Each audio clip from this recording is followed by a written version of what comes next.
Hello and welcome to another Wednesday evening chat with Louise. Well, I've picked a subject that's quite dear to my heart, how to love yourself, because I think this is one of the hardest things that we have to learn through our life. How many times have people told you you're not good enough, you're too fat, you're too old, you're too thin, all the things that we think don't affect us but we actually hold on to. And I found a little trick a little while ago that's probably helped me more than anything, because there are lots of things we can do to help ourselves, to love ourselves, to become that person we want to be. But if we're not careful, we're always aspiring for something that we haven't got here and now.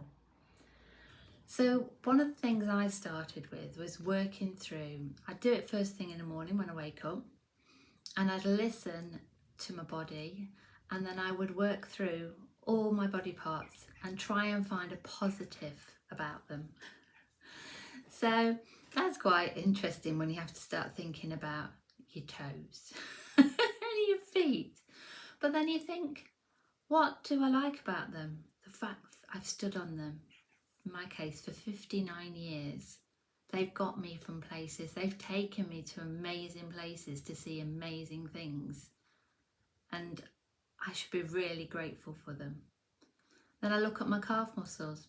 I've got really good calf muscles, lots of years of riding and walking. So yeah, that's a really good part of me. That brings back memories as well, good positive memories. And I look at my thighs and I think, ooh, a bit chunky. And in the old days I would look in the mirror and I would hate the way I looked. And then I'd think, do you know what? They've stood the test of time. They're the ones that have helped me on my walking, on my journey. Same as my knees. They've given me that flexibility to be able to ride a horse, to be able to run, to be able to walk. And then I look at my hips. And again, there would have been something that'd be like, oh, they're far too big. They were a great place to sit my son when he was little. And even now, if I have children that come to me, how many times do you want to sit them on your hips? So when they're saying good childbearing hips, there's nothing wrong with that. Look at your bottom, somewhere comfy to sit. Tummy, yes, now this is I would say the one thing I've always held on to, that, oh, look at it, it's not flat. I actually have a tattoo on my tummy. I can't remember the last time it was in the place it was when it was first done. But you know what? That tummy gave me my son, that bore a baby. This body grew another human being. And that's a miracle in itself.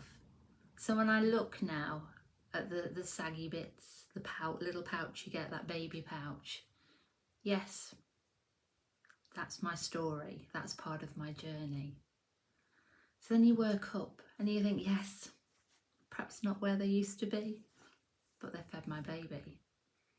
And then I look at my skin and I look at the years and I think, the times when I've been at the beach and enjoyed the sun, when I've been abroad and enjoyed the sun, my arms, when I see the muscles, they're from when I've been cleaning the bricks, when I've been carrying all the heavy things I used to carry when I had the antique centre, because I dealt a lot in heavy stonework. But again, when I've been doing building work, often you can do so much more than you think. So the strength of my shoulders, sometimes I think, but they've carried me. They've carried the stresses, the strains, they've got me through so many things. When you literally feel like you've got the weight of the world on your shoulders, admire them for the strength that they give you. I look at my hands. Yes, when we start to see the skin wrinkling on the back and we start to see age spots, but they tell a story. They tell a story of creativity. I was a hairdresser. All the people's hair I've cut, when I used to teach people how to manicure and do things like that, my expression, as you know, when I'm talking, I'll always use my hands to point, show somebody something beautiful, to paint, to write. They're amazing what our hands give us, the opportunities they give us. And I think all these times when we've got this negativity flowing, just settling and thinking about, wow, all these things that I've been given, this fabulous body I've been given, and it enables me to do so many things. And we look at our face. I mean, I've done a vlog about my hair colour and how I transitioned, and it took me a long time to accept it, to accept this colour, my natural given colour. And I love it now and I embrace it. Again, the way our faces are changing, the way our skin changes as we get older, and we look in the mirror and we think, oh, wouldn't it be nice if that went back there? But every line tells a story. Every time I've screwed my nose up, it looked like a little ferret or a mouse. That's because I was laughing a lot. All of these are from the times I've smiled. And I just think they're a lovely way of looking at what's good about us. So rather than setting off in the day going, oh, this hurts or that hurts, I now literally work my way through, like my ears. I hear you, I hear people, I listen. Being able to speak, to being able to see the beauty in the world. Oh my gosh, I appreciate every day what I see. Being able to talk, to be able to communicate. So just wanted to give some ideas about really taking it back to that level of find a positive in every part of your body.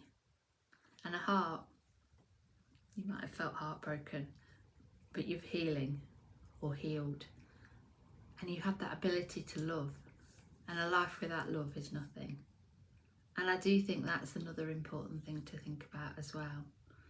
And then we go on to steps about caring for our body, resting, nourishing, eating good food, spending time with people that you like their energy and like being around, and having fun. Because this is a life for living, a life for laughing, and a life for loving. And I do believe that we can all learn to love ourselves and get rid of those patterns and programs that perhaps parents that didn't have the ability to, that told us we weren't good enough or told us we couldn't do things, people we've met in our life, partners, work colleagues, any of those things that where they've chipped and chipped and chipped and chipped away at you. Start at the very bottom, at the basis. Start with those toes and work your way through and find yourself a positive. And I truly believe that if you do that on a daily basis and you tell yourself you're good enough and you're worthy, then you really will be. Sending every love to you all. Thank you for being here.